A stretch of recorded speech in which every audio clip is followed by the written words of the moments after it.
Nice.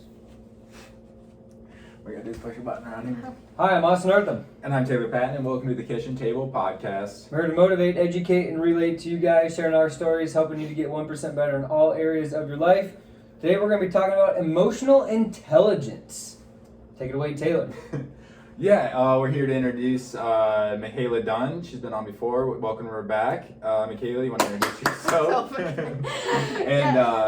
Just tell the... We got like 300 new listeners, so they want to know who you are. Okay, awesome. Well, I am Mikaela, and I am the program coordinator at Wesley Woods Camp and Retreat Center in Indianola, Iowa. I grew up in Grimes, Iowa, which is pretty close to Des Moines. I went to University of Northern Iowa and then just graduated in May of 2020. You know, I was thinking before when you said that, you know how much bigger Grimes probably is now than you were Oh, in high absolutely. school? Yeah, the Hy-Vee, yeah. It's just... the Hy-Vee is, yeah, they have like a salad vending machine there. But wow. Yeah. Just Grimes is like outrageously growing fast. Yeah, like I can't believe sure. how fast it's growing. It's outrageous. yeah. I like saying the word outrageous too. Yeah. It's like 3 times. I know, it's Yeah. just seriously Ankeny, Waukee, and then Grimes like in the middle of it. It's just Yeah. Anyways, I just side thought. You showed the love of growth for Des Moines, right? Yeah. The suburbs of Des Moines. I mean, just emotionally, I don't know if I can take it. Emotional intelligence. Yeah, I'm really learning to deal with a bigger city. You know what I mean? Yeah. Anyways. And how are you handling that? I love it. I love Des Moines. I like how it's growing like that. Way better than Omaha. Way better than Kansas City. At some point, I guarantee you, in 20 years, Des Moines is Kansas City. Because it's already like a business hub for downtown area, Mm-hmm. especially with the principal building. It's gonna grow. I had a direct flight a couple months ago from New York to Des Moines. That tells me it's growing. Because New York is like that's the the hub of the criteria. world. Then The hub of there it the is. world. You know what I mean? Right. Anyways, that's just my opinion. Yeah. Okay. That's Go the key ahead. factors when you got a direct flight to New York. Anyways, So you're a big we got fan. questions asked. Take it away there, young grasshopper. Yeah. So going back a little bit, you said you're a music major going through college and that, and now you're a program coordinator of Wesley Woods. How did you like transition? Like how is that like? How did Going you to the decide- real world. Yeah. In that. Yeah, for sure. Well, I actually was on summer staff at Wesley Woods, so I had always known that camp was a passion of mine because I was always on staff there when I was in college, and I had been going there as a camper for a really long time. But I think it was super interesting for me. I started out in college as a music ed major, and that was kind of just I'm here because I thought that music was my only talent. I was really good at it in high school, and they gave me scholarships for college, so I was like, this is where I'm gonna be. Well, I very quickly found out that I didn't want to do music ed. Wasn't because of kids, because obviously I work at camp, but I just didn't think it was for me. Then I actually moved to a combination like music and business degree, which I really liked. End goal for me was going to be event management in like a performing arts facility, and then I graduated right in the beginning of COVID, so obviously there was absolutely no jobs there at all. So, kind of my plan right after college was, we'll find something until hopefully the world gets better. But then when the opportunity presented itself to work at camp, I automatically knew. I was like, that's where I'm supposed to be. Like, to me, it was such a relief to be like that's actually can be like a viable career. Like, for me, I was really inspired by actually my boyfriend. Started as an engineering major at Iowa State, and then switched to be a recreation major. So proof that that is a real job and you can make a viable career out of it. So you talked about a couple of different things, but the main thing I want to ask you is how did you know that music ed wasn't right for you? How did you know that you were going to be fine doing Wesley Woods? I know you grew up with it a little bit, so you knew about it. But that you weren't going to have maybe the job that your major required. So how do you emotionally know that you said you're on the right path? How do you know that? Yeah. Honestly, for me, it was really really hard. Like, I remember really long days in college, like crying and thinking, you know, I'm so bad at music. Like, why am I here? Like, this isn't what I should be doing, but I don't know what else to do. And to be honest, I think I always just knew music wasn't making me happy like maybe it once had. But camp really does make me happy. So I guess for me that was the biggest thing of like, I know this is where I'm supposed to be because this is what I am feeling like fulfilled. Like my cup is filled because I'm at camp. Yeah, that's cool. It's cool to hear. I don't know, did you get involved at camp for like because of the kids or just because like your parents sent you there or? I think so. Yeah, my parents sent me there when I was 5, and then I guess I liked it, so I came back on junior staff, and then just kept coming back. I guess. I mean, some of it to me was I really liked working with kids, but the atmosphere of camp, I felt like there was a purpose being served there, so that means a lot to me. That's awesome that that's awesome that you like have found that and like continue that. What would you say like are you most passionate about like through like that whole process? I think for me, camp is such a big place of growth. Like I look at, you know, where I was as a camper, and then seeing, you know, my self-confidence grow, and I guess just especially a lot resilience, I guess, is a big thing that gets developed at camp. You know, when I was on junior staff, I was like, okay, like I started to see the leadership skills like transferred over to like my life at high school.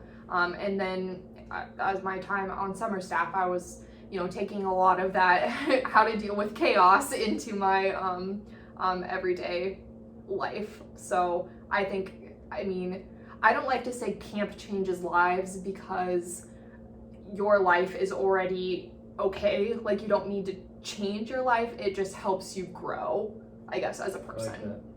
Yeah.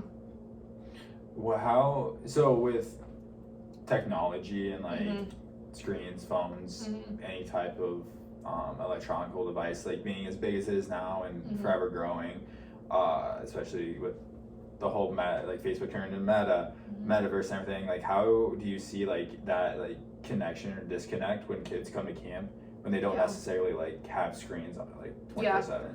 Honestly, surprisingly, a lot of kids love it. I think maybe they're a little bit apprehensive at first because maybe they haven't been in a situation like away from their phone from a week before, but then I think they get there and they're like, wow, like I don't have to like look at Instagram every single day. So I think honestly it's kind of a relief for kids to not have that to worry about.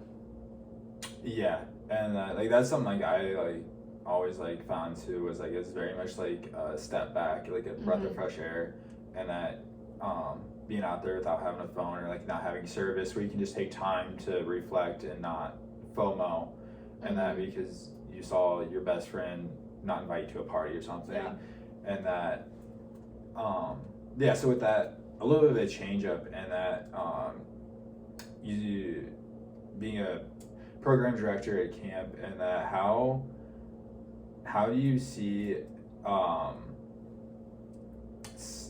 like how do you see staff, and that how have you like led them to be better leaders, I want to say?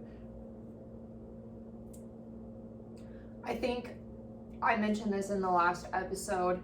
I give them all the tools that I can, and then I tell them like I put my trust in you. I've given you all of the tools that you need. And I think at camp, I mean, a lot of leadership is just thrust on you. Like you're in charge of a group of however many kids. Like I mean, you can't not develop leadership skills, right? So at camp, I mean, we just thrust opportunity at them, like. Yeah. And so like when you see like a staff member struggling in that, or like you know that they're not doing as well in like that emotional intelligence situation, like how, like what's something like you help them, like how do you help them, or like what's the best way to like direct them in the right direction? Yeah.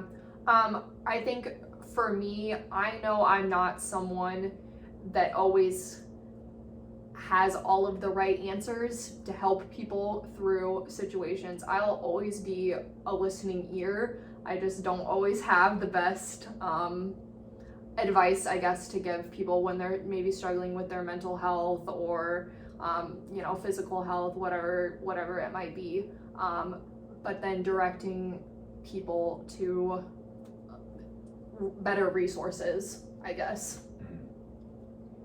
For sure.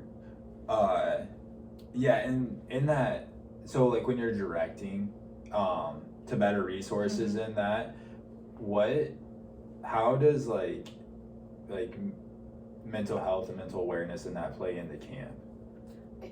It's huge, honestly. Camp can be a really stressful environment. I mean, you are getting probably, I don't want to say the worst sleep of your life, but you probably are.